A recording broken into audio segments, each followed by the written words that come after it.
Awood maxaa af Ingiriisi lagu dhahaa? Ability. Ability. Aqbalid maxaa af Ingiriisi lagu dhahaa? Accept. Accept. Sax ah maxaa af Ingiriisi lagu dhahaa? Accurate. Accurate. Gaadhid maxaa af Ingiriisi lagu dhahaa? Achieve. Achieve. Hagaajin maxaa af Ingiriisi lagu dhahaa? Adjust. Adjust. Qirasho maxaa af Ingiriisi lagu dhahaa? Admit. Admit.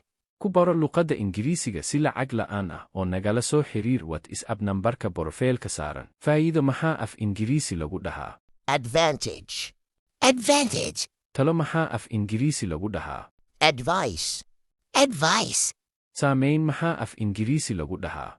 Affect. Affect. Awoodid maxaa af Ingiriisi lagu dhahaa? Afford. Afford. Cajiib maxaa af Ingiriisi lagu dhahaa? Amazing. Amazing. Caro leh maxaa af Ingiriisi lagu dhahaa? Angry. Angry. Mid kale maxaa af Ingiriisi lagu dhahaa? Another. Another. Hirid maxaa af Ingiriisi lagu dhahaa? Ku soo qor kommentiga sidoo kale casharka laag saar siina sheer garay mahadsanid.